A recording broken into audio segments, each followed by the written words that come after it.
This is a camera. It is a device that is used for recording an image or a series of images in a continuous sequence. In other words, a device used for taking photos and videos. The functionality itself is pretty commonplace, thanks to the advent of smartphones that include it as a standard feature, alongside the oh-so-helpful flashlight. But there is far more to the scope of cameras than with just a smartphone. For starters, let me introduce you all to the SLR, or Single Lens Reflex Camera. These are cameras that are defined by their ability to use interchangeable lenses that can offer a variety of viewpoints.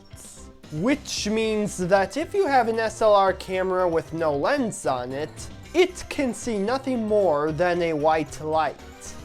That is because the process of capturing images with SLR cameras involves the lens taking the light and focusing it in such a way so that the camera can understand it. DSLR, digital single lens reflex, cameras, for example, have the light reflecting off of a mirror and into a pentaprism mirror that bounces around the edges and out of the viewfinder, which is your main tool to see what you are recording.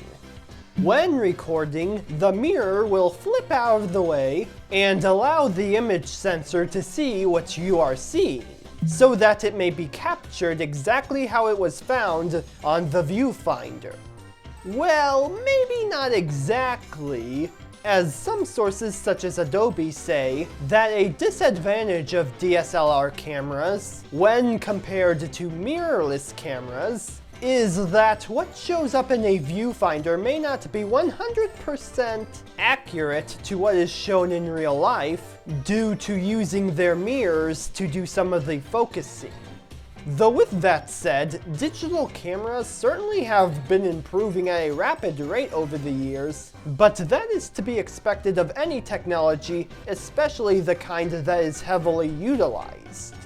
Regardless of whether you are using the mirrored or mirrorless variety of cameras, they would still be single lens reflex cameras that utilize their iconic interchangeable lenses. Unless, of course, you happen to be using the twin lens reflex cameras, in which one lens would be the preview while the other lens would be doing the actual recording, which in turn resulted in images that were somewhat off from what they originally were seen as. But regardless of the amount of lenses being used, a lens needs to be in front of the sensor, or all you will see is a white light and not much in the way of interchangeable footage. The reason for that is because the camera sensor itself can only take in focused light. Focused light that is handled by the sensor of an SLR lens. That might sound strange to those unfamiliar, as many of us might be used to our smartphones that don't use any interchangeable lenses, but SLR cameras and even analog film cameras have been used for years as the cameras of choice for things such as films and TV shows. Though if you're curious as to why analog film has been replaced by digital filming, it would boil down to cost and convenience. You see, analog filming would use the material called film, not to be confused with its interchangeable usage with movie, as a material that would have the images printed on said material. But unlike digital, it wasn't an immediate process, as the film would have to go through a specific process in a dark room in order to have the footage in a usable state.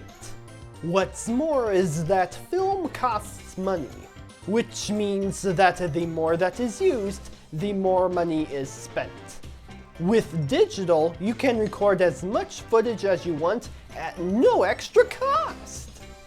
Well, technically yes, But said digital footage has to be stored on digital storage devices such as SD cards, compact flash cards, and even solid-state drives. For these are the devices that the camera will write to and store said digital footage to be used for later, where it will let you know how much space you have left before you have to transfer that footage elsewhere. Your computer, for example, is one such device that you can transfer your footage to, where the most likely scenario would be to put your video footage in a video editor and cut up and rearrange the footage, later exporting it with you having a record of presenting it in a different manner.